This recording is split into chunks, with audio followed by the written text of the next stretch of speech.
Assalamualaikum warahmatullahi wabarakatuh. Bagi memulakan majlis, marilah sama-sama kita mulakan dengan bacaan Ummul Kitab Al-Fatihah.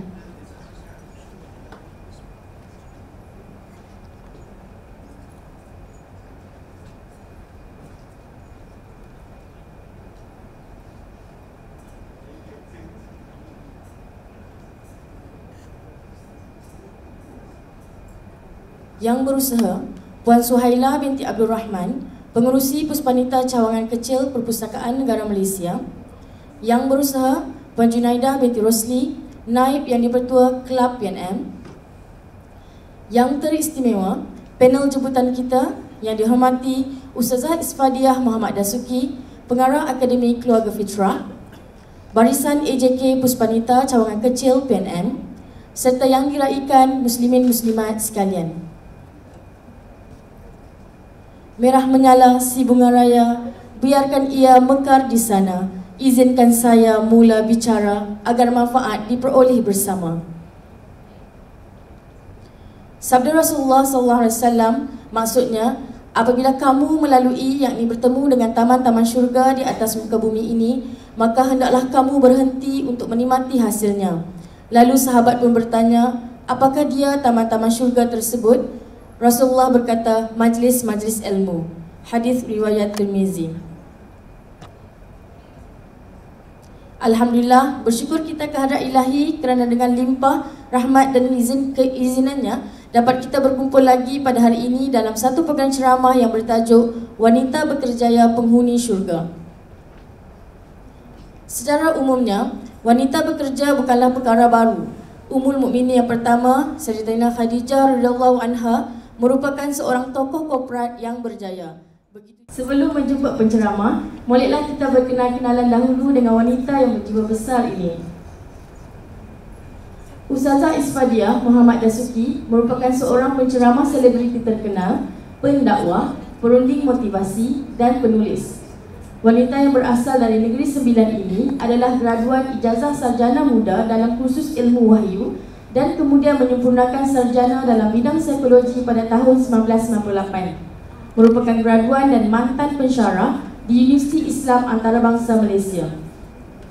Ustazah Isfadiah juga mempunyai tauliah Neuro Linguistic Programming NLP semenjak 2011. Aktif di dalam penulisan buku keibubapaan dan kekeluargaan. Antara hasil karya beliau adalah 365 tips didik anak gaya Nabi, 365 tips didik anak soleh-solehah dan tabiatul aulad fi Islam. Sering menjadi tetamu jemputan di radio dan televisyen, terutamanya dalam topik keibubapaan dan fiqh wanita seperti di TV Al-Hijrah, TV 9, TV 3, TV 1 dan Astro Oasis. Kini, beliau aktif mengendalikan seminar dan program khususnya keibubapaan. Tanpa melengahkan masa, dengan ini saya mempersilakan yang dihormati Ustazah untuk menyampaikan ceramah beliau. Dipersilakan Ustazah.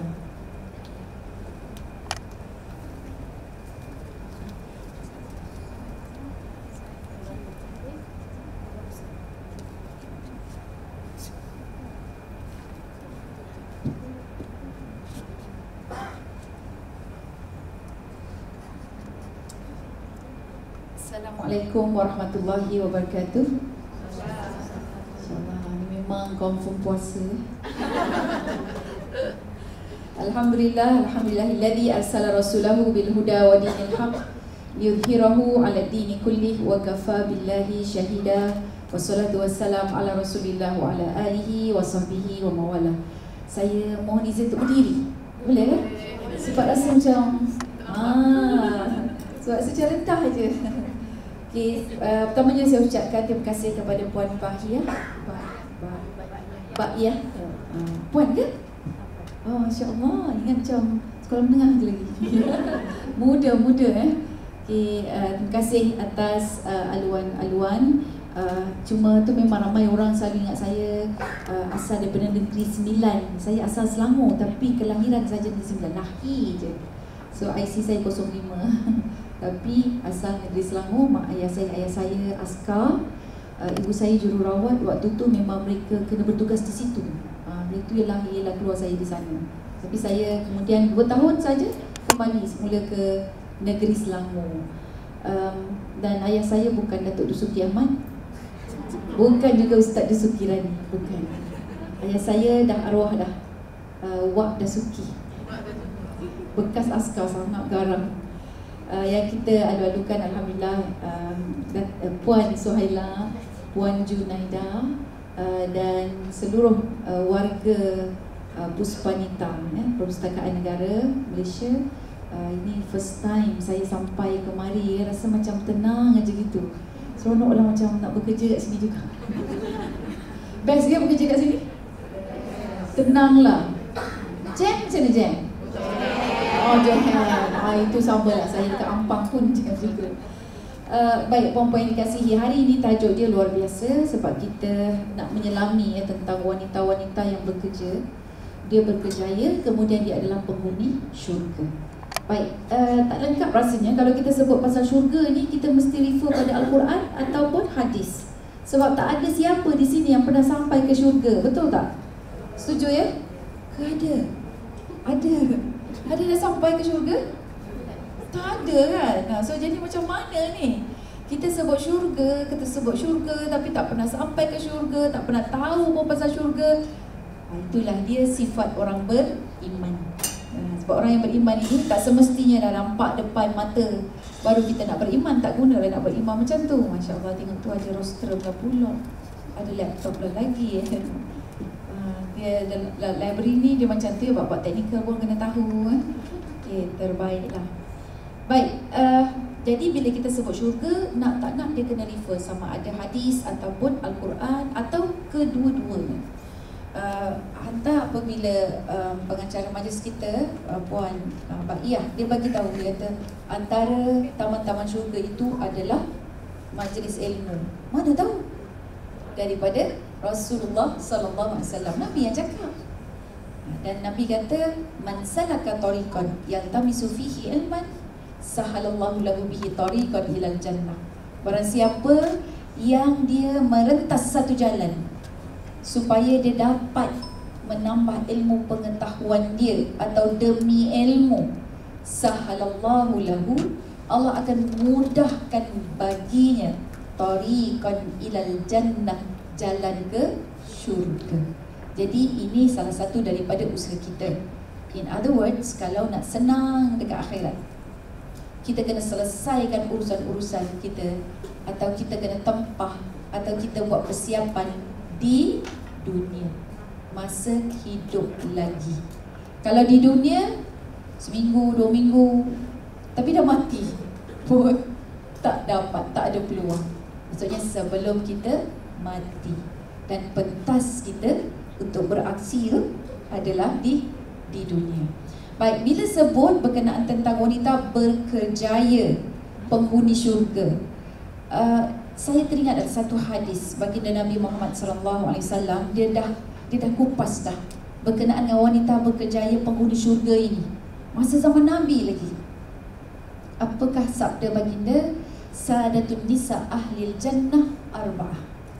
Penghulu wati syurga ada 4. Ada 4. Penghulu wati bukan penghulu lelaki, penghulu wati syurga ada 4. Dan Nabi sebutkan 4 tokoh. Nanti saya sebut sikit-sikit, so kemudian kita cari yang mana yang kita nak pilih lah. Ataupun saya tanya perempuan semua, cik-cik, puan-puan, saudari-saudari, adinda, kekanda pun ada, ibunda ada. Okey, kita nak pilih yang mana satu.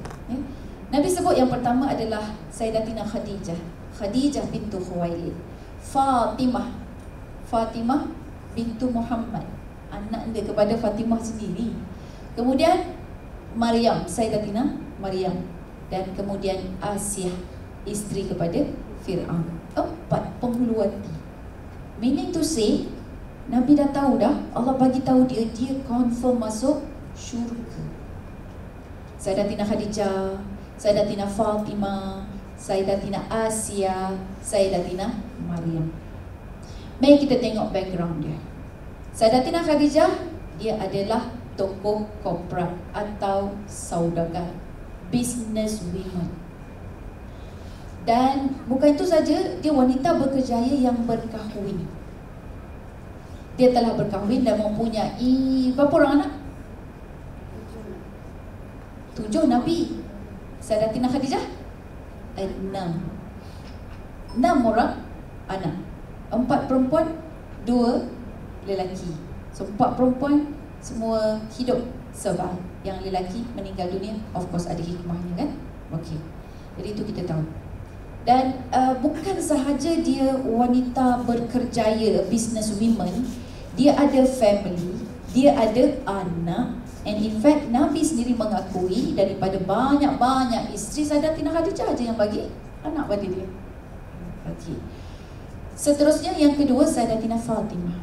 Sayyidatina Fatimah ini adalah putri baginda Rasulullah sallallahu alaihi wasallam. Dan tugas dia adalah pengurus rumah tangga. Kita panggil apa? Suri rumah. Suri rumah. Tapi ini dia bukan suri setakat suri saja ya. Dia tidak berseri-seri suri dia ni. Sayyidina Ali selepas wafatnya Sayyidatina Fatimah, dia dalam tangisan lenangan air mata. Lenangan air mata dia kata apa? Sayyidatina Fatimah ni bahu dia lebam-lebam biru-biru. Sebab apa? Mengangkat air dari perigi. Angkat air. Dulu mana ada air? Dulu kena angkut. Jadi kegunaan dia, dan dia tinggal dengan mentua dia, Sayyidatina Fatimah. Okey. Kemudian yang ketiga adalah Sayyidatina Asiyah. Sayyidatina Asiyah ini dia adalah permaisuri. Jadi permaisuri memang ramailah. Bawah dia dayang-dayang kan. Maksudnya dia pun pengurus jugalah. Tapi tidaklah so-called kerjaya yang kita faham kan? Lepas tu yang keempat adalah Sayyidatina Maryam. Sayyidatina Maryam ni kerjaya dia apa? Oh, dia terlibat dalam satu bidang yang tidak ada perempuan. Hanya dia je. Jadi keempat-empat ini kalau kita fikir balik, empat-empat ni semua berkerjaya lah. Dan keempat-empat ini ada di dalam syurga. Baik, latar belakang round yang kedua kita tengok Sayyidatina Khadijah. Dia merupakan seorang isteri, melahirkan 6 orang anak. Kemudian Sayyidatina Fatimah, dia juga seorang isteri. Isteri kepada Sayyidina Ali yang susah, miskin. Sayyidina Ali ni Sayyidina Ali dia tak ada masa dekat rumah. Dia bukan sahaja panglima perang. Sayyidina Ali juga adalah the scribes of the prophet. Dia penulis wahyu kepada Nabi Muhammad sallallahu alaihi wasallam. Jadi memang dia tak banyak ada masa di rumah. Urusan-urusan di rumah yang banyak mengendalikannya adalah Sayyidatina Fatimah. Sibuk. Dulu mana ada kedai, saya rasa nak buat roti Arab lah hari ni, tunjuk je tepung. Dulu kena kisar sendiri, cari gandum dan beli pikul bawa balik. Lepas tu kena proses kisar. Dah jadi tepung bukan boleh terus makan, kena buat dulu, kena diuli dulu dengan air dan macam-macam. Tak boleh nak bayang orang dulu-dulu lah tuan-puan, buat kenduri tu sampai 40 hari 40 malam kan. Sebab nak mengurus daripada awal. Kita sekarang senang aja. Balik ni singgahlah bazar Ramadan, beli apa? Tunjuk jadi. Kalau tak nak singgah bazar Ramadan pun tak apa, betul tak? Balik ke rumah cuma swan. Ada berapa persen diskaun Ramadan. Pergi kontak Food Panda, lepas tu Shopee kan. Jadi sangat berbeza dengan zaman mereka. Jadi kita berkejaya tapi sambil mudah di hujung jari, berbanding dengan tokoh-tokoh inilah. Sayyidatina Fatimah mempunyai anak kan, Sayyidina Hasan, Sayyidina Husain dan beberapa orang lagi lah. Kemudian kita tengok Sayyidatina Asiyah. Dia berkahwin dengan Fir'aun dan dia merupakan queen yang sangat dikasihi oleh Fir'aun sendiri, oleh rakyat jelata. Tapi bila dia menganut agama Islam, dia masuk Islam, bila Fir'aun kata, sangguppkah kalian mendapat permaisuri yang menolak aku suaminya sebagai Tuhan? Dia telah menganut agama Musa. Terus kena caci, kena maki habis-habis, kena sumpah oleh rakyat dia. Okay, dan dia tidak ada anak. Dia tidak ada anak biologi, anak daripada rahim tak ada. Tapi dia tetap ada anak, iaitulah Nabi Musa. Dia yang defend, dia yang protect, dia yang melindungi Nabi Musa. Yang keempat, Sayyidatina Maryam. Dia terlibat dalam bidang ilmuwan. Waktu tu hanya orang lelaki saja tu. Tapi dia ni ada di Baitul Maqdis, dihantar untuk berkhidmat di Baitul Maqdis disebabkan ibundanya telah bernazar. Kan ibunda dia dalam Al-Quran dia bernazar, inni nazartu laka ma fi batni muharrara fataqabbal minni. Ya Allah, aku bernazar apa yang ada dalam perutku ini akan aku berikan kepadamu. Dia bebas, muharrara tu maksudnya dia bebas daripada cengkaman dan juga berharap dengan manusia. Fataqabbal minni, maka terimalah daripada aku. Jadi tidak ada bidang lain kecuali bidang dalam Baitul Maqdis itu ialah bidang ilmu, bidang ibadah. Jadi dia ada sebaris dengan orang-orang lelaki. Tapi dia di bilik yang khas. Dia ada mihrab yang khas. Dan sangat-sangat nipis peluang dia untuk berjumpa dengan orang lelaki. Lagi dia cover, lagi dia jaga diri dia, lagi Allah beri dia benih keturunan yang bernama Nabi Isa. Sehingga Nabi Isa AS bila lahir nak terangkan kepada orang-orang ini, mak aku bukan wanita yang teruk, wanita fasik, wanita berdosa, wanita berzina. Sebab semua waktu itu orang-orang Yahudi itu, semua orang Yahudi itu dia kejam Maryam, Sayyidatina Maryam. Dia kata Maryam ini telah membuat hubungan sulit. Maryam ini nama je Maryam, nama je bagus, nama saja wanita suci, tetapi dia telah mengkhianati kita. Jadi lahirlah Nabi Isa. Nabi Isa protect. Dia kata ibuku adalah wanita yang suci, ibuku adalah wanita yang beribadah kepada Allah. Masih baby lagi. Okay. Jadi Sayyidatina Maryam walaupun dia tidak ada suami, tapi dia tetap ada anak. Jadi nak ceritanya, mari kita buat kesimpulan. Tiba-tiba buat kesimpulan kan. Daripada 4 tokoh ini, apakah karakter-karakter yang ada pada mereka sehingga mereka diangkat sebagai penghulu wati di syurga? Kita semua nak masuk syurga kan? Boleh pilih dah salah satu nak jadi macam mana, ni. Tapi saya yakin majoriti semua nak jadi Siti Khadijah. Betul tak? Nak jadi businesswoman, nak jadi berkejaya, lepas tu banyak duit, begitulah kan. Itu semua cita-cita kita lah. Saya percaya, tapi bukan mudah, ya, bukan mudah. Baik, kita fokus kepada Sayyidatina Khadijah. Sebab Sayyidatina Khadijah ini paling dekat dengan kita, dan dia antara insan yang paling dikasihi oleh baginda Nabi Muhammad SAW.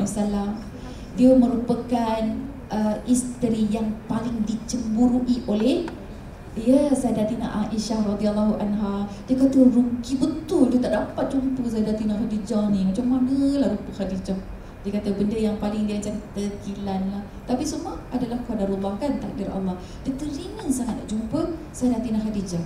Sebab dia dapati Nabi Muhammad SAW ni sentiasa teringat-ingat, macam masih angau lagi dengan Sayyidatina Khadijah. Sampai di sini sindir dah, apa ada pada wanita tua tu. Kan awak dah dapat wanita muda, dia kata gitu. Dan waktu tu Nabi tak anggap benda itu sebagai gurauan. Nabi bangkit dan defend Sayyidatina Khadijah. Dia kata wanita yang kamu panggil wanita tua itu, dialah yang memberi anak kepada aku. Tengok, Sayyidatina Aisyah tak bagi anak kan, tertampar tak? Bukan tertampar tu, duduk je. Kalau kita bayangkan zaman sekarang ni, Dan Nabi sebut, di saat semua orang menidak dan menafikan aku, dia yang menerima aku. Di saat orang semua kedekut dengan harta mereka, tak nak langsung menyumbang atau membantuku, dia mengorbankan seluruh hartanya untukku. So maksudnya sampai ke akhir hayat baginda Rasulullah SAW, tidak ada siapa yang boleh menandingi Sayyidatina Khadijah. Tapi Sayyidatina Aisyah pula, ini kita punya library. Sebab cakap kat library sebut juga guna istilah library. Dia ni kita punya resources, reference yang utama, sebab dialah satu-satunya isteri yang ditarbiyah, dididik, dibentuk, dipengaruhi oleh Nabi Muhammad SAW. Sebab dari kecil lagi, dari umur 9 tahun, daripada umur balik, Nabi ajar dia macam mana nak uruskan period, Nabi ajar dia macam mana nak bersuci, nak mandi hadas dan sebagainya. Jadi dia ini adalah reference ataupun rujukan yang bergerak pada zaman Nabi, begitu juga zaman salafus salih, zaman sahabat lah, zaman tabi'in dan sebagainya. So dia ini merupakan satu, kita panggil kekayaan khazanah yang cukup besar yang Nabi tinggalkan untuk kita semua. Sebab Sayyidatina Aisyah dia wafat pada zaman Muawiyah. Jadi maksudnya Khulafa' Ar-Rasyidun yang keempat tu collapse sudah, lepas tu naik kerajaan Umayyah. Dia masih hidup lagi. Jadi lama, umur 80 tahun baru meninggal dunia. Waktu Nabi SAW wafat, Sayyidatina Aisyah tak silap saya berumur dalam 18 tahun, 19 tahun. Siapa 18 tahun, 19 tahun kat sini angkat tangan? Tak ada kan, expire. Ya, jadi situlah dia kelebihan Aisyah. Aisyah ini kata Nabi, kelebihan dia macam lauk pada bubur. Dia macam sarit, dia macam lauk tu, macam kalau kita bubur tu kan kosong kan, letaklah daging hancur sikit, dia jadi macam menambah kelazatan. So Sayyidatina Khadijah dia mempunyai peranan dia yang hebat. Sayyidatina Aisyah, Ummahatul Mukminin, semua ada peranan-peranan dia yang hebat.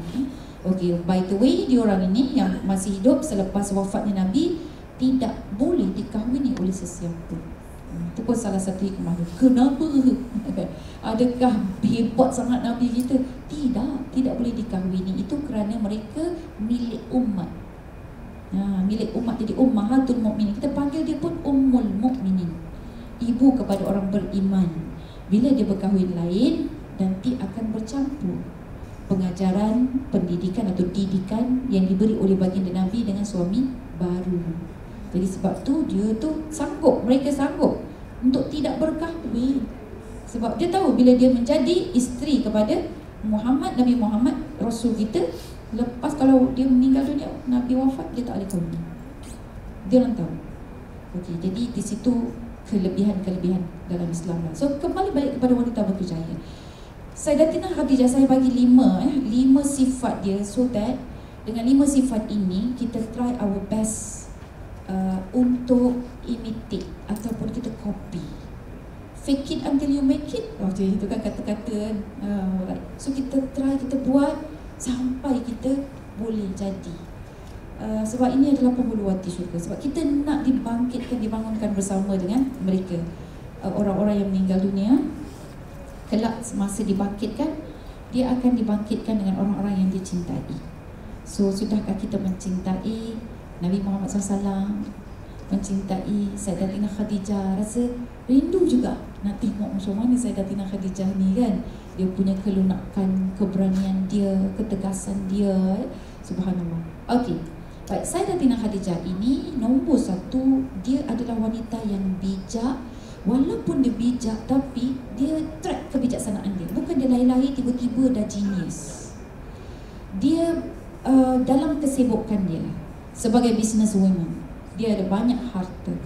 Dia memastikan dia akan belajar daripada 2 orang guru. Dan guru dia siapa? Pertama, guru rohani dia, Waraqah bin Naufal. Dan satu lagi, guru ataupun coach yang mengajar dia business. Kalau tak silap saya, nama dia Hakim bin Hizam. Hakim bin Hizam.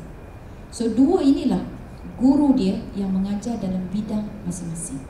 Maksudnya sebelum Sayyidatina Khadijah berkahwin dengan Nabi, dia dah ada guru ni.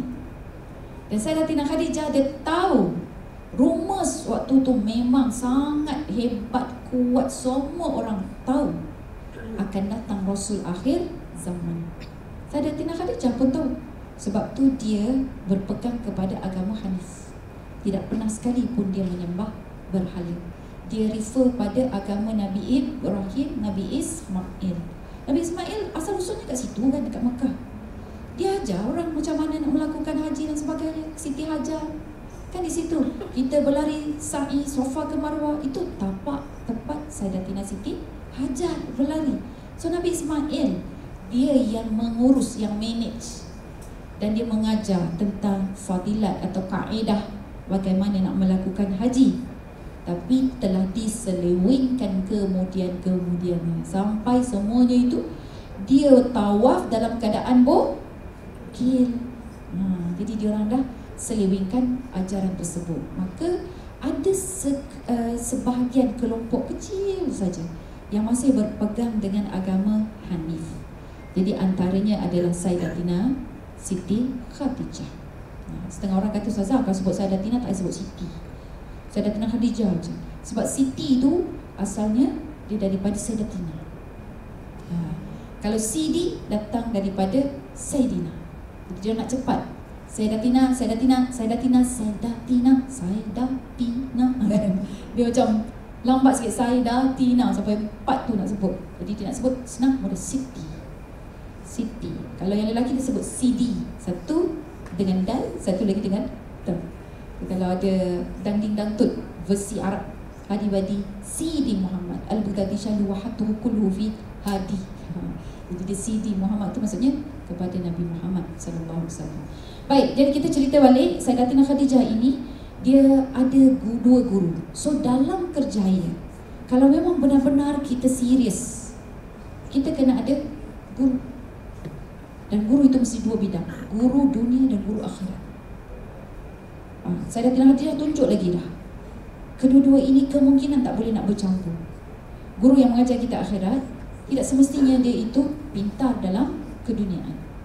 Guru yang keduniaan, mungkin dia akan terlupa pasal akhirat. Sebab Hakim bin Hizam ni, kalau kita track riwayat dia, dia minta kurniaan daripada Nabi Muhammad SAW, dan kemudian Nabi tegur dia, jangan meminta-minta. So, jadi di situ macam wow.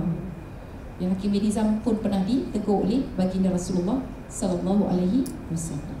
Jadi maksudnya attitude, kadang-kadang attitude nak kaya, dia tidak selari dengan apa yang Al-Quran mahukan. Nak kaya senang aja. Tahu tak? Kedekutlah. Confirm kaya. Jangan bagi lah, duit kita kan banyak. Tak bagi, tapi barakah berbeza. Barakah berbeza. Duit mungkin banyak, tapi tak barakah. Anak-anak ada 10, semua tak boleh pakai. Tak barakah. Kereta ada, rosak saja. Rumah punya banyak tuan-puan, masuk dalam panas atau kosong, tak ada orang. So tidak ada barakah.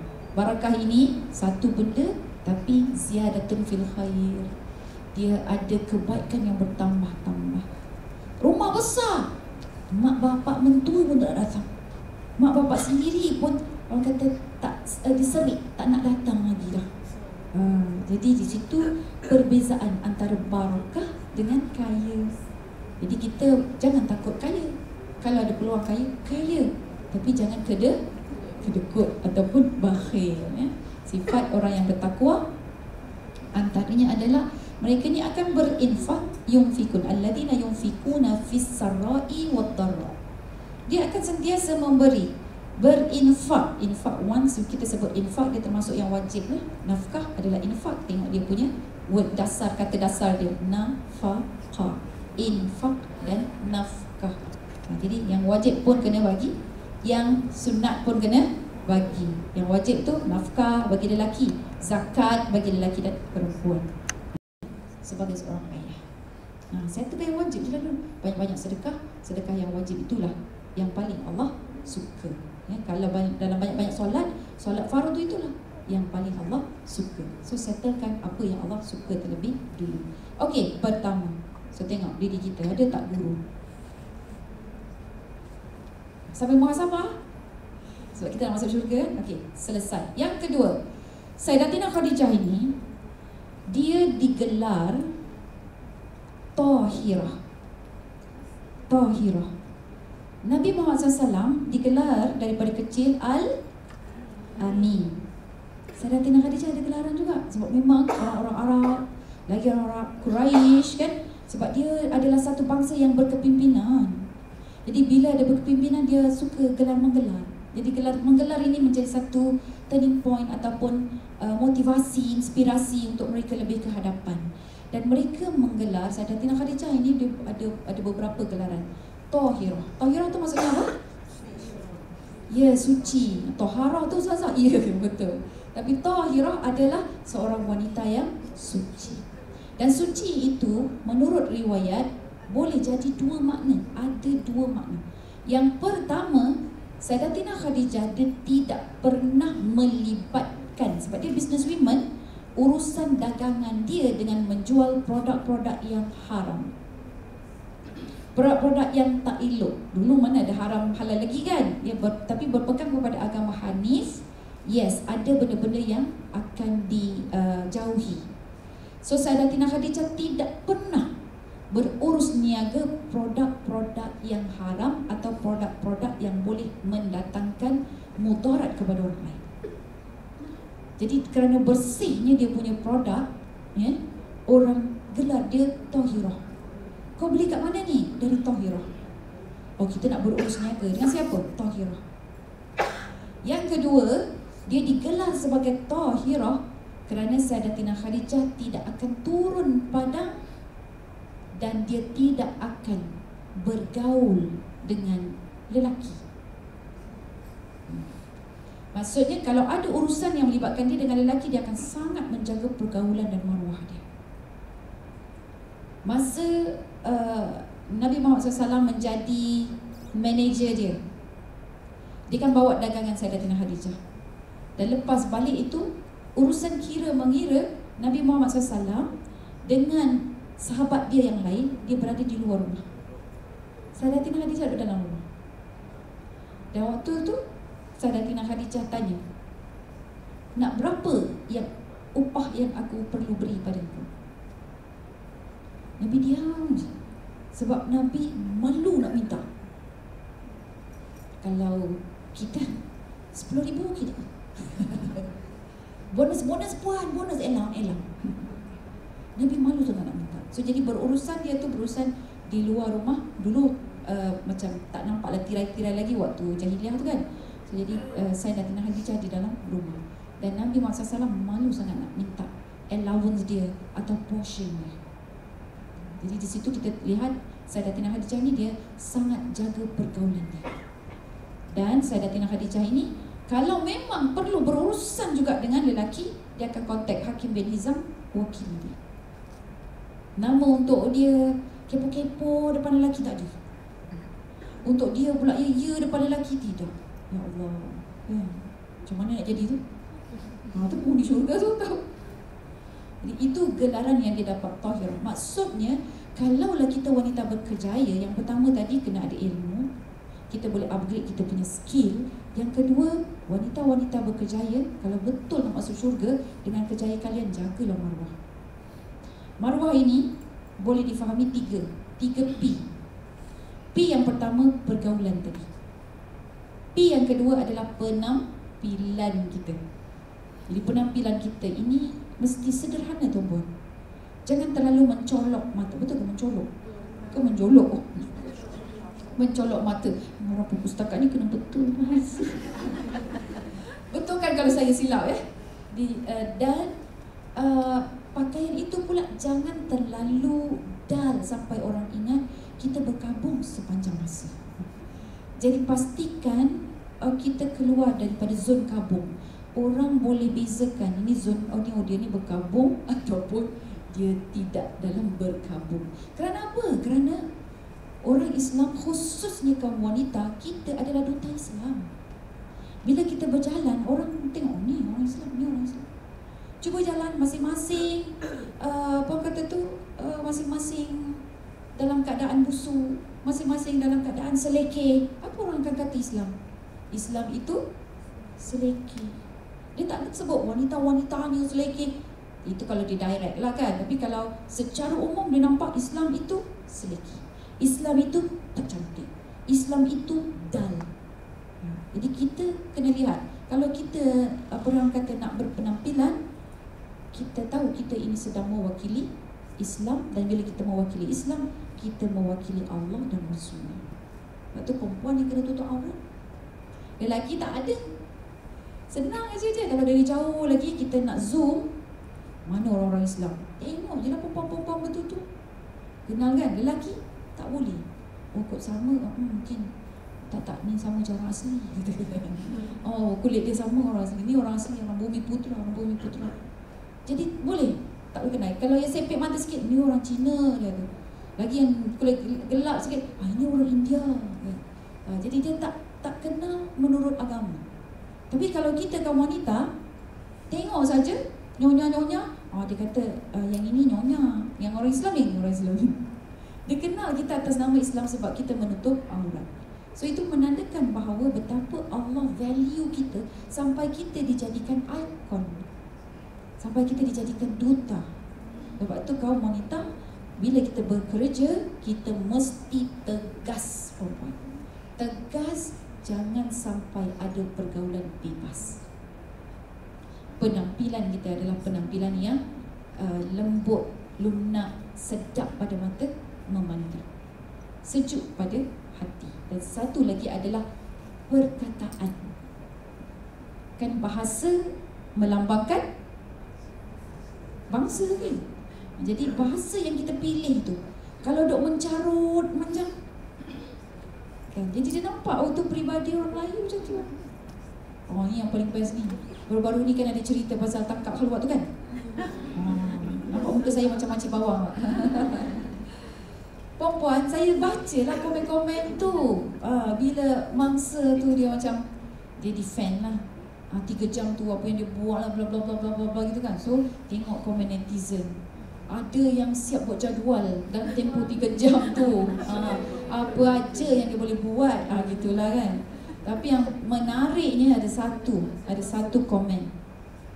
Dia cakap, sekejap ya, ini siang puasa, aku tengah puasa sekejap. Tunggu aku berbuka.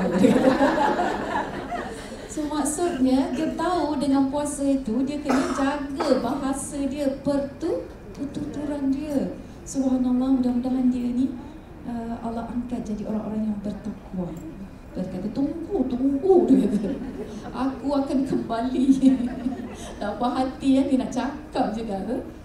Tapi Masya Allah, itulah dia wanita-wanita yang berkerjaya, yang inginkan mengidamkan syurga. Jadi Sayyidatina Khadijah, subhanallah kan. Dan Sayyidatina Maryam, nanti kita ambil sikit yang pasal bab pertuturan ni. Dia kena fitnah tu, apa dia buat? Tak payahlah cakap banyak, diam je. Dia diam. Dah kena fitnah, dah kena apa kata tu, macam-macam lah kan. Dia dimaki, dia itu, dia ini. Lepas tu bila dia bersalin kan jauh daripada masyarakat. Dia bersalin dalam keadaan sendirian. Dan waktu nak bersalin, tengah sakit bersalin itu, Allah arahkan supaya dia goncangkan pokok tamar. Logik tak? Goncangkan pokok tamar macam tak logik kan? Goncangkan pokok tamar tu, makan buah tamar tu. Firman Allah. Sedangkan masa dia belum ada anak, belum mengandung, makanan datang sendiri ke bilik dia.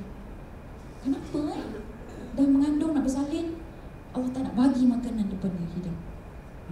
Dekat situ kena jemput saya balik Kita akan cerita di lain waktu Okey. Jadi ini sebab berkerjaya. Sayyidatina Maryam, dia diam saja sehingga anaknya Nabi satu yang membela ibu dia. Itu antara mukjizat lah. Okey. Baik. Kemudian wanita hebat ini, Sayyidatina Khadijah, dah ada berapa dah tadi? Baru 2, kita ada 5 kan? Jadi kita jaga ya. Yang ketiga, Sayyidatina Khadijah ini dikenali dengan gelaran lain, Ummul Quraisy. Ummul Quraisy.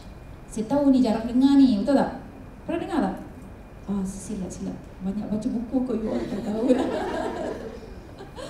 Okey, gelaran dia adalah Ummul Quraisy, maksudnya ibu kepada kaum Quraisy. Kenapa sampai digelar Ummul Quraisy? Sebab dia adalah tempat mengadu. Gaduh dengan suami, cari Khadijah. Duit tak cukup, cari Sayyidatina Khadijah. anak-anak nak sekolah konon-konon dulu mana ada sekolah kan. Ada masalah anak-anak, masalah makanan, masalah apa?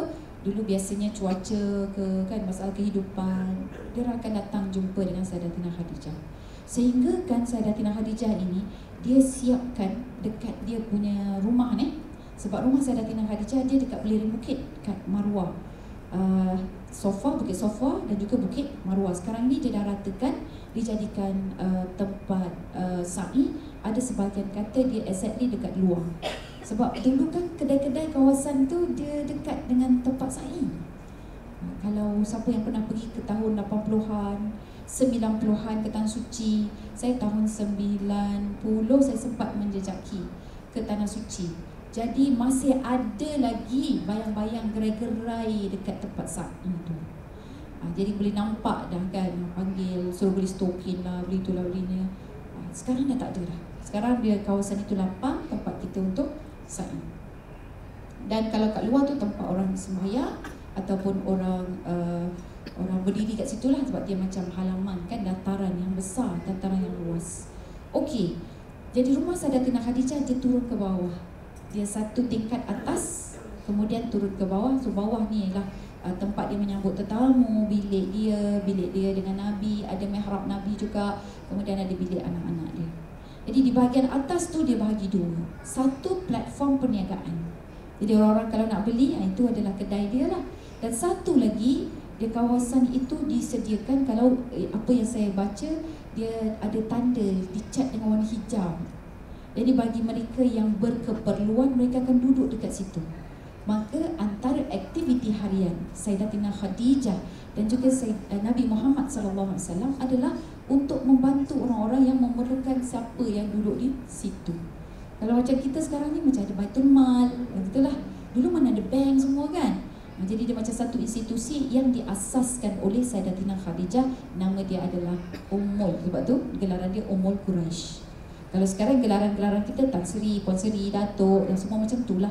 Jadi dia berkhidmat kepada masyarakat dengan gelaran Ummul Quraisy. Maksudnya bila dia mendapatkan kekayaan, mendapatkan harta, mendapatkan keuntungan, dia tak fikir diri dia. Dia fikir macam mana dengan keuangan dia itu, dengan gaji, kalau kita sekarang istilah gaji lah, dengan gaji itu dia boleh mengupayakan masyarakat. Itu bagi wanita berkerjaya. Macam tu juga Sayyidatina Maryam, bagaimana dia boleh mengupayakan diri dia dan juga masyarakat setempat. Sebab dalam riwayat Sayyidatina Maryam ini, waktu dia belum mengandung, antara aktiviti dia adalah dia akan menziarahi orang-orang yang fakir dan miskin. Dia akan ambil masa tu, dia akan ziarah, dia akan tengok dan dia akan memberikan bantuan daripada mana-mana yang dapat Baitul Mal Maqdis lah. Masya Allah ya. Okey, jadi kita tak pernah Sayyidatina Khadijah fikir untuk diri dia. Dia kalau fikir untuk diri dia, sekadar dia mampu lah, sekadar kemampuan, sekadar hidup kan. Okey, so seterusnya yang keberapa tu? Yang keempat, Sayyidatina Khadijah walaupun umur dia 40 tahun berkahwin dengan baginda Nabi Muhammad SAW. Saya tak nak masuk kepada ada perbezaan pandangan yang kata Sayyidatina Khadijah juga 25 tahun. Saya tak nak, sebab umur actually bukan sesuatu agenda yang besar yang kita nak faham, tapi kita nak lihat apakah yang dia telah lakukan ya. Jadi Sayyidatina Khadijah ini, dia kalaupun di umur dia tua ataupun muda, tapi dia bersedia untuk orang kata melahirkan anak baginda Nabi sampai 6 orang anak tu. Tak ada masalah lah, sebab dia kaya nak tanggung anak-anak kan. Tapi nak ceritanya daripada sudut kesihatan dia marvelous sebagai isteri. Dia jaga kesihatan dia sebagai isteri. Peranan sebagai seorang isteri nombor satu adalah jaga kesihatan diri kalian. Sebab anak-anak memerlukan kita, suami memerlukan kita, betul tak? Okey. Kemudian yang kedua, Sayyidatina Khadijah ini dia menyokong kebaikan-kebaikan yang dilakukan oleh Nabi Muhammad SAW. Dan dia juga menghormati, menyanjung, menginspirasikan baginda Nabi Muhammad SAW. So sebagaimana kita tahu dalam bulan Ramadan juga turunnya ayat Al-Quran. Yang pertama, surah Al-Alaq ayat 1 hingga ayat yang ke-5. Iqra bismi rabbikal ladzi khalaq. Tapi waktu tu dia orang tak puasa. Yang itu dipanggil nuzul Quran. Di nuzul Quran pada bulan Ramadan turun ke pangkuan baginda Nabi Muhammad sallallahu alaihi wasallam. Lepas tu kan Nabi lari balik kan? Nabi lari balik. Nabi cari siapa? Sebab dia tahu itulah tempat ketenangan dia.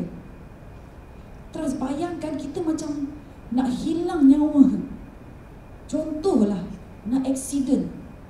Contohlah nak masuk gaung. Tapi bila kita patah balik, siapakah orang pertama yang terlintas dalam fikiran kita? Itulah orang yang paling kita percaya. Nabi, orang pertama yang terlintas di kepalanya adalah Sayyidatina Khadijah.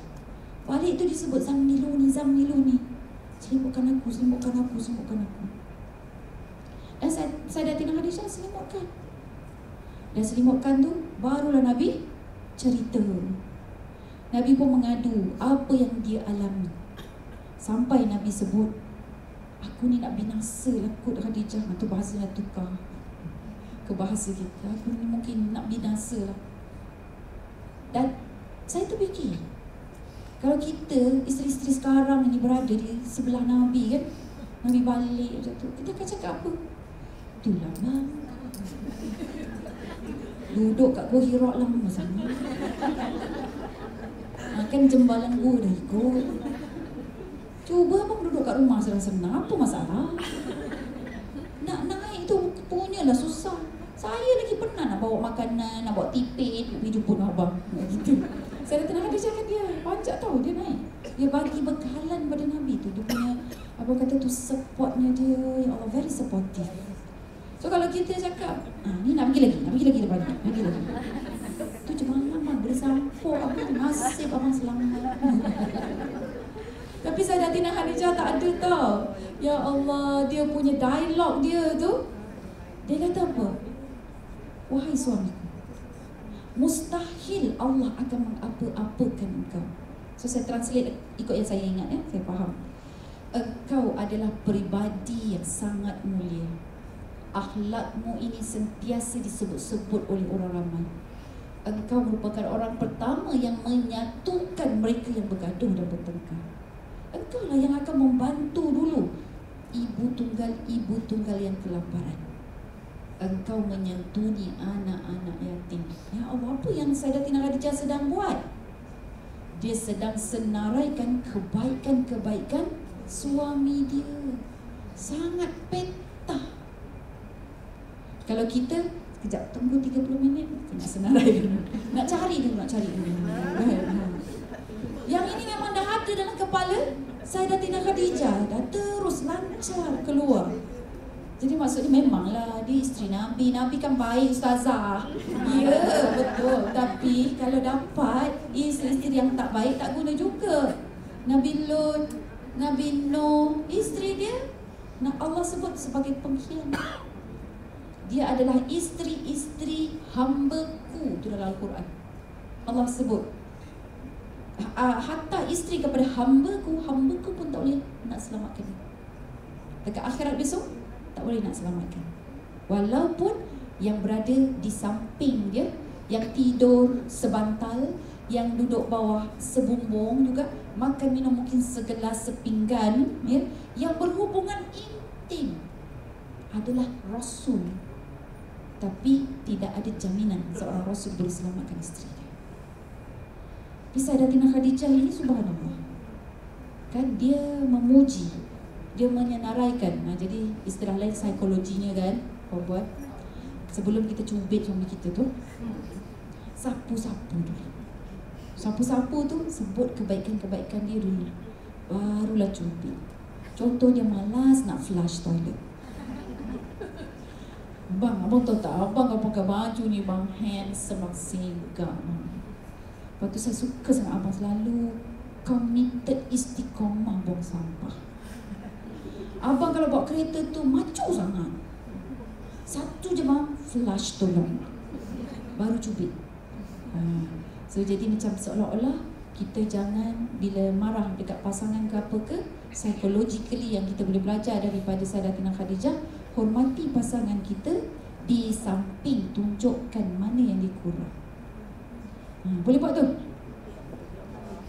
Lepas ni balik, janji, InsyaAllah tak berani.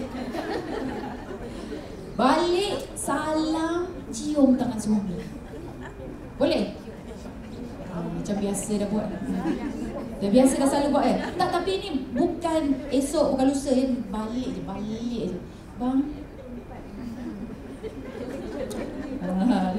Apa biasa dia akan cakap? Kenapa ni? Kau terbiak ke? Betul perempuan. Terkejut dia. Saya pernah berceramah macam ni lah. Saya terjanji, semua janji lah tu. Makcik-makcik semua. Biasalah kan, kalau kat kuliah-kuliah kat masjid tu ramai makcik-makcik. Makcik-makcik sebelah kanan, pakcik-pakcik sebelah kiri. So adalah tu suami isteri. Saya kata, akak-akak semua, makcik-makcik semua balik ni nanti, cari suami, salam tangan dia, cium tangan dia. Yang menjerit pakcik. Dia kata. Saya kata, ada masalah. Halal kan? So maksudnya betapa jaraknya, betapa kita jauh dengan suami kita walaupun dia duduk sebelah-sebelah. Tapi actually jauh, sampai salam tu rasa janggal. Salam tu hanya di hari raya saja. Itu pun raya Aidilfitri ada tak ada sibuk pegang pisau dah. Macam mana nak salamnya? Okey, jadi sebagai seorang isteri yang berkerjaya, so kita perlu ada penghormatan terhadap suami walaupun pendapatan suami jauh lebih rendah dari kita. Kena belajar. Sebagaimana saya dah tinggal Khadijah, kalau nak masuk syurga lah. Kan masuk syurga. Saya cakap macam ni sebab saya pernah jumpa ada satu kes itu di Mekah. Baru selesai haji ni. Suami dia kena siram dengan air panas. Siapa yang siram? Dia. Isteri tu. Jadi saya pun sebagai orang kata juru kaunselor, macam kan, saya pergi berjumpa dengan dia. Jadi saya pun kata, Kak, kita baru je lah habis menyelesaikan ibadah haji Kak. So kita ni sedang dilihat oleh Allah. Akak kena inilah bersabar, bertahan sikit. Tak ada susah dia yang kadang-kadang digatal dengan janda tu. Rupa-rupanya kawan sebilik dia tuduh kawan sebilik dia tu janda. Dia tuduh kawan sebilik dia ada hubungan dengan suami dia. Ya Allah, memang tak logik tuan-tuan. Sangat tak logik. Menangis-nangis ni orang sabar ni ibu tu kan. Menangis dia kata sebab dia salah faham. Hanya kerana ibu tunggal itu dia pilih nasi ayam. Suami dia pun bangun pilih nasi ayam. Rupanya dia perhatikan bukan satu, dua pula. Dia dua. Yang dua macam mana? Sewaktu suami dia dekat Arafah lagi suasana saya dah memperhatikan dia tu. Jadi suami dia pergi dekat bawah pokok baca doa. Yang perempuan ni pun dekat bawah pokok baca doa, dia kata. Kenapa dia tak nak pergi kat situ juga bawah pokok baca doa? Sebab pokok tu dia teduh. Jadi yang perempuan ini tidak ada langsung. Sampai sekarang tak ada lah nak ke situ tuan-puan. Jadi maksudnya apa yang si isteri tu nampak sebenarnya adalah imajinasi dia. So saya kata, Kak, dalam bab ni kan kadang-kadang kita kena serahkan suami kita pada Allah. Kita bertakwalah atau kita tawakallah pada Allah. Jadi bertakwalah pada Allah, untuk Allah. Betul dia kata apa? Ustazah, bab lain semua saya boleh bertakwa. Bab suami ni saya sanggup untuk tidak bertakwa. Terseduh saya. Tapi lepas tu ada seorang ustazah, dia bisik dekat saya. Dia cakap, tak apa ustazah, sudah, kita dah 1 jam lebih dah. Cakap kan 1 jam lebih. 1 jam lebih dah, dia kata. Ini ujian untuk dia. Baru saya diam. Kan? Kita nak bantu macam mana pun payah. So saya tahu tak berapa yang telah saya habis duit saya untuk dia. Dia ingat berapa puluh ribu untuk suami dia dalam waktu yang sangat singkat, tuan-tuan. Ya Allah. So bila suami saya, masa tu kami berdua bertugas, suami saya, saya cakap lah dengan suami saya, abang ni semua kan. Lepas tu dia pun jumpa suami tu. Suami kata, astagfirullahaladzim, perempuan mana pula yang aku suka? Dia pun tak tahu yang mana satu. Lepas tu dia pun kata, tak apalah, Dan kawan-kawan lelaki semua mengelilingi dia, bagi tips dan petua macam mana nak pujuk isteri. Jadi perempuannya senang aja, suruh ayam dah makan ke belum? Jom kita makan sama-sama. Dia kena macam tu. Kena sentiasa berhubung melalui mesej. Jadi saya balik awal. Jadi selepas kes siram air panas tu, hari yang saya pujuk 1 jam lebih tu, hari tu saya kena balik. Sebab tu saya kena pergilah. Saya tak boleh tunggu lama. Jadi bila balik tu saya masih tanya ustaz lagi. Sebab ustaz masih kat sana lagi. Saya tu, ustaz, macam mana tu? Alhamdulillah, kita orang dah bagi tips dah. Macam mana suami dia kena pujuk, suami dia kena tanya khabar dan sebagainya. Ya Allah, tuan-tuan perempuan tak payahlah menyusahkan orang macam tu semua. So menyusahkan suami kita. Kalau nak terus cakap direct. Abang memang cakap dengan saya macam ni boleh tak? Saya rasa macam hati saya sejuk tak kalau cakap macam tu. Direct, tak payah melibatkan orang lain dalam urusan rumah tangga kita, kecuali kalau suami kita ini memang tidak boleh kena repair, beyond repair. So the first ever person yang kita kena jumpa adalah orang yang dihormat. So kita minta bantuan orang yang dihormati itu untuk sama ada menasihatkan dia atau menasihatkan kita. Contohlah yang dia paling hormat ada ayah dia. Kita jumpalah dengan ayah mentua kita. Ayah boleh tak nasihat kami? Kami ni ada begini. Jadi biar dia terus menyatukan, menyatukan dan juga memberi nasihat serta pandangan. So Masya Allah, kalau cerita pasal rumah tangga ni peluh-peluh banyak lagi. Okey, kita yang keberapa dah tu? 4. Dan yang kelima, Sayyidatina Khadijah, walaupun dia berkejaya, dia tidak pernah lupa dan abai tugas dia sebagai seorang ibu. 6 orang anak dia semua mudah diurus. Tak ada pun yang macam Kan'an, tak ada pun yang macam Qabil, macam Nabi Adam kan? Sebab apa? Sebab ibu dia pandai mengurus. Sebagaimana Siti Hajar pandai mengurus Nabi Ismail. Nabi Ismail dan Siti Hajar tidak ada sedikit pun jealous dengan Siti Sarah dan Nabi Ishak. Kan, Sayyidatina Siti Hajar dia boleh je cakap dengan anak dia, kau jagalah diri baik-baik, nanti kalau mak mati macam mana, kau kesian, bapak kau bukannya tahu balik, bapak kau asyik ke rumah mak menunggu satu je. Tak ada, Sayyidatina Siti Hajar tak pernah cakap macam tu. Malah bila berjumpa dengan ayahandanya, maka Nabi Ismail sangat menghormati bapa dia. Ajaran siapa tu kalau bukan isteri dan seorang ibu? So jadi situlah perempuan, sampai pukul berapa kita ni? Saya tak ada jam. Ada lagi berapa minit? Puan Pak Ia dah berdiri dah. Jadi saya mohon ampun dan maaf. So kesimpulannya, ambillah ciri-ciri terbaik Sayyidatina Siti Khadijah untuk dijadikan pegangan dan rujukan kita. Bulan Ramadan ini adalah bulan untuk kita melatih, membiasakan, melazimi dengan sikap-sikap yang baik. Mudah-mudahan syurga menanti kita. Mudah-mudahan juga nama kita tercatat di pintu-pintu syurga, insya-Allah. Mohon ampun dan maaf atas segala kekurangan. Wassalamualaikum warahmatullahi wabarakatuh. Majlis mengucapkan jutaan terima kasih kepada yang dihormati Ustazah di atas penyampaian yang cukup menarik sebentar tadi. Hebatnya penghulu wati syurga, khususnya Sayyidatina Khadijah, bukan sahaja wanita yang berjaya tetapi juga menjaga 3P, iaitu pergaulan, penampilan dan pertuturan. Untuk sesi Q&A, saya nak raikan Harira jika ada soalan untuk diajukan kepada Ustazah. Boleh terus ke mic untuk ada yang tanya soalan.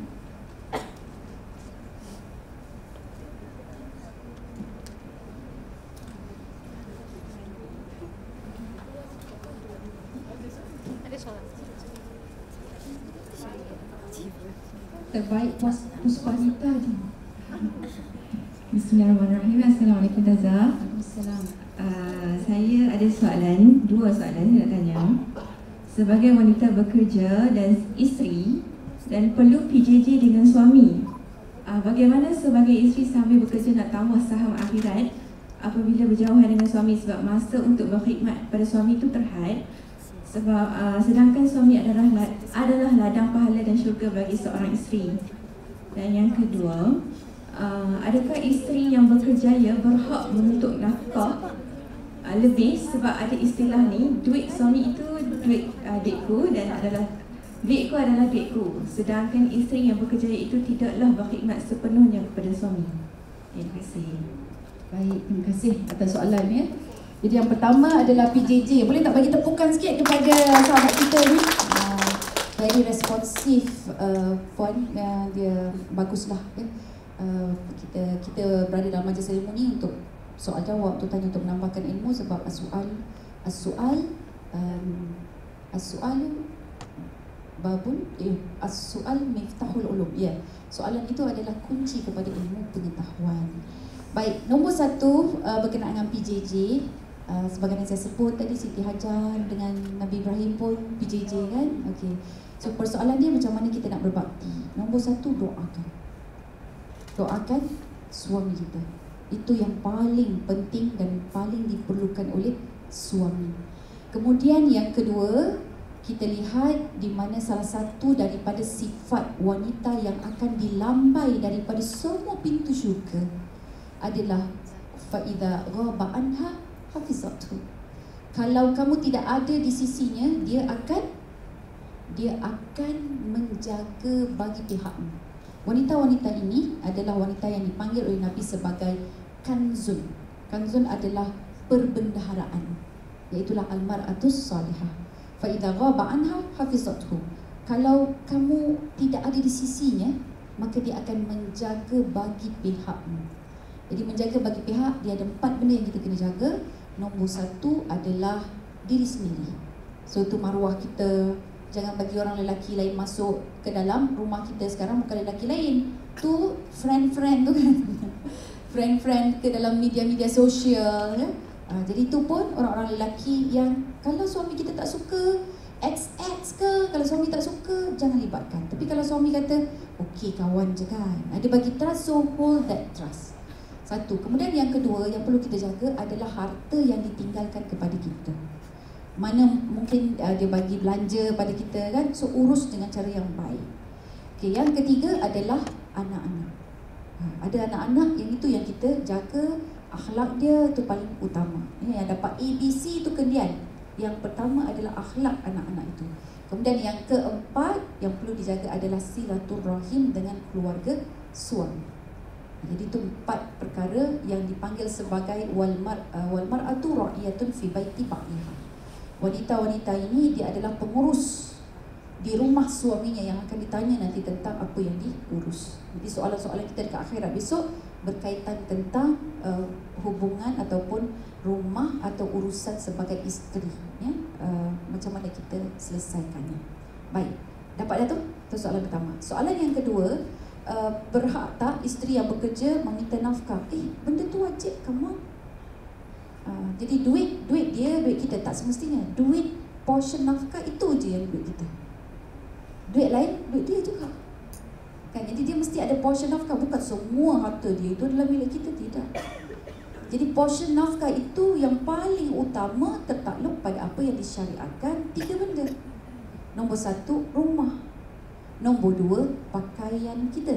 Nombor 3, makan dan minum kita. So rumah ini dia boleh dikembangkan kepada keselamatan, tempat perlindungan.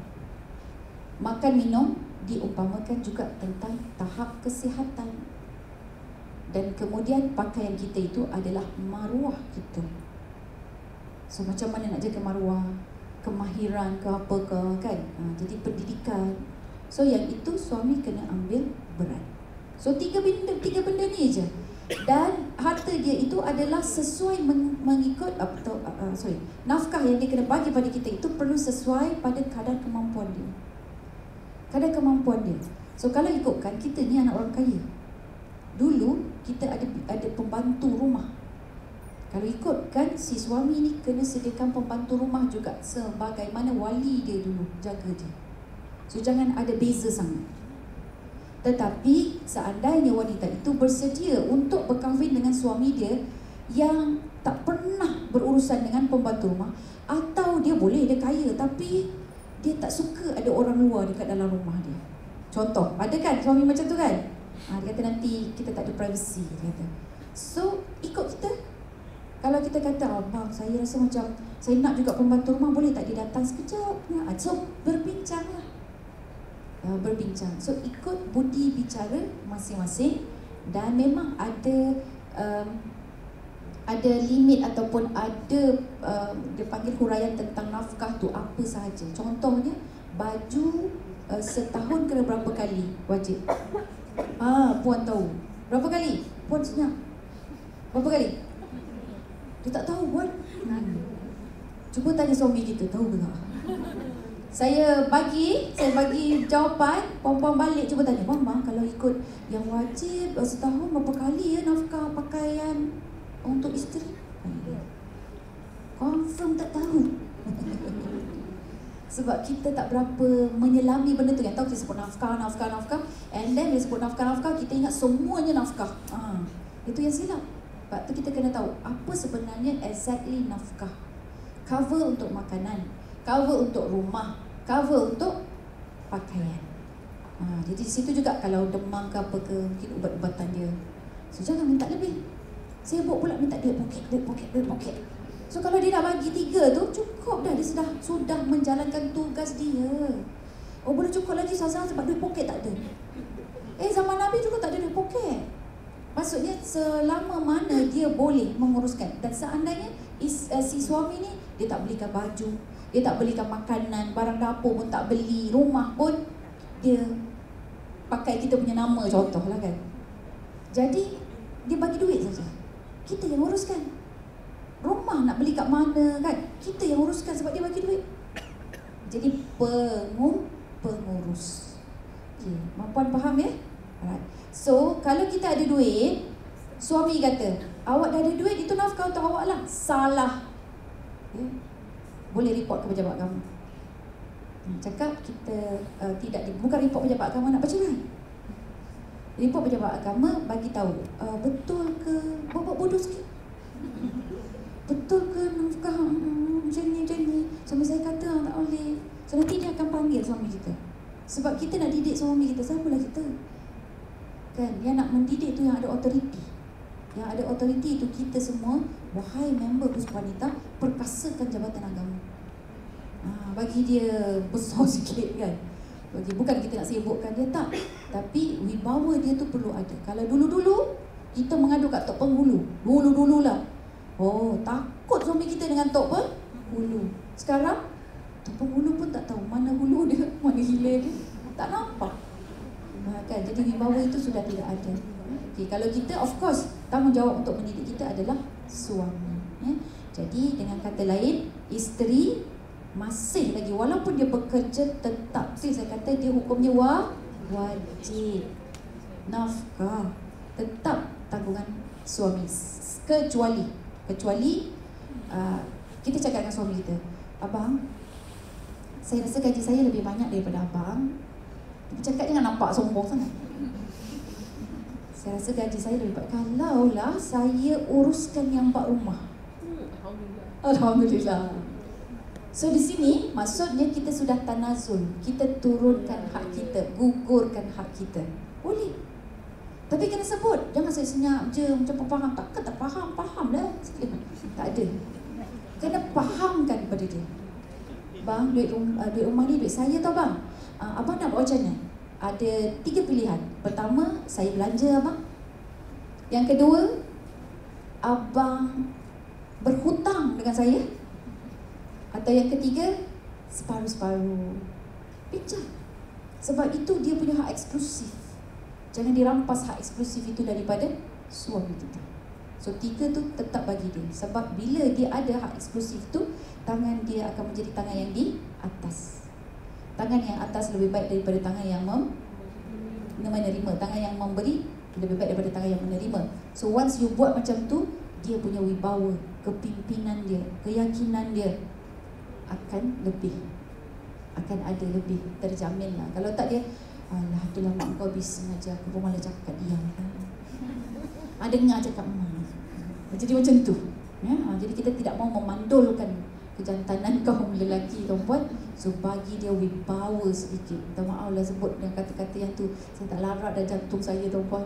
Dengar macam-macam kes. Sampai bila kakak yang nak sebut ni, cik puan nak sebut ni, saya dalam hati dah sebut, dah keluar, sama. Sebab standard. So sampai saya kata, nak ubah sedikit lah silibus pendidikan. Macam tu. Sampai bercita-cita macam tu. Lebih kurang standard. Satu hari pernah ada 2 kes datang, 2 kes yang sama. Satu, isteri yang umur 50 tahun, suami main kayu 3. Isteri yang cover the whole thing, nafkah, the maintenance of the house, anak-anak, insurans pun isteri bayar. Okay. So yang kedua, sama juga. Ini muda, baru 30 tahun tak sampai, late 20s. Okay, suami main kayu 3, dia juga yang cover the whole expenses of the house and member of the house. So, saya bila tengok macam tu, saya membuat satu rumusan. Saya kata, saya isteri, saya jangan buat kerja bodoh macam ni. Saya kena bagi hak suami pada suami. Tanggungjawab dia, engkau tolong selesaikan. Gitu. So kalau nak tolong, boleh. Tapi jangan ambil alih. So bagi tahu dia, bang, rumah ni dan nama saya, kalau saya beli, saya ni biar saya, okey tak? Abang cover yang ni. Senaraikan apa yang kita cover. Ada sepasang suami isteri ni, dia kata, Ustazah, saya tak boleh buat macam tu. Asal saya cakap je suami saya nanti akan buat muka, lepas tu dia belah. Saya kata sabarlah pun. Betul. Sabar. Tahu tak? Lepas berapa tahun perkahwinan baru dia boleh buka mulut dengan si suami untuk berbincang pasal ekonomi rumah tangga dan duit masing-masing. Selepas 15 tahun. Anak dia tu dah tingkatan 3 dah. Sebab dia bunting kelamin. Punya sabar kan? InsyaAllah sabar kita tidak sia-sia. Allah akan mengganjari. Jadi kita hidup bukan kita nak hentam kaum lelaki, tidak. Tetapi kadang-kadang yang membuat lelaki itu seperti itu adalah kaum perempuan juga. Saya minta maaf saya sebut. Sebab kita adalah perempuan, kaum perempuan ini ibu dia, guru-guru dia, kan, isteri dia, adik-beradik dia. Jadi bagaimana kita membentuk minda dia, how we program their mind and their brain. Yang itu cukup besar. Cara kita melayan anak-anak lelaki, anak perempuan. Basuh pinggan tak dia. Ke pinggan anak-anak lelaki kita kata, Kak, tolong angkat ni, Kak, ni adik ni. Padahal yang makan siapa? Adik lelaki dia. Tapi kita panggil perempuan. Kau yang makan, kau letak sama anak-anak lelaki saya nak buat macam tu, tuan-puan. Mula-mula saya payah. Sebab nak tukar budaya tu. Anak-anak lelaki saya makan pun pasal sepah macam ni kan, saya pergi panggil kakak dia. Lepas tu lama saya kata, kenapa aku panggil kakak dia? Kenapa tak dia sendiri kemas? Sebab dia sendiri yang nak hidup, dia juga yang nak makan, dia juga nak bersih kan. So lepas tu saya tukar. Saya panggil anak-anak lelaki saya, dia kena kemas, dia kena masak. Alhamdulillah umur sekarang ni seorang 16 tahun, 15 tahun. Satu dah pandai masak ayam kicap.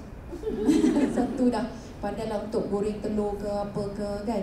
Bila dia balik dari asrama, saya syukur sangat.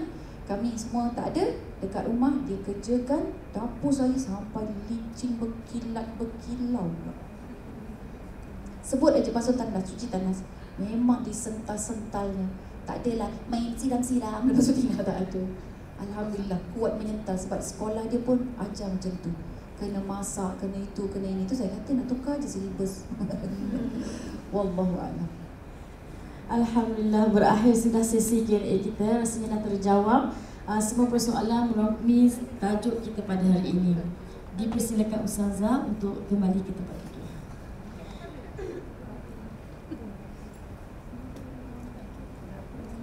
Saya mohon ampun dan maaf di atas segala kekurangan. Sekali lagi saya ucapkan terima kasih atas ilmu yang Ustazah kongsikan pada hari ini. Diharap ilmu serta tips yang dikongsi tadi dijadikan panduan kita semua. Mudah-mudahan kita semua dapat menjadi wanita berkerjaya yang menghuni syurga Firdaus. Amin ya rabbal alamin. Dengan itu wabillahi taufiq wa hidayah. Assalamualaikum warahmatullahi wabarakatuh. Sebelum bersurai, dijumpa untuk semua sesi bergambar.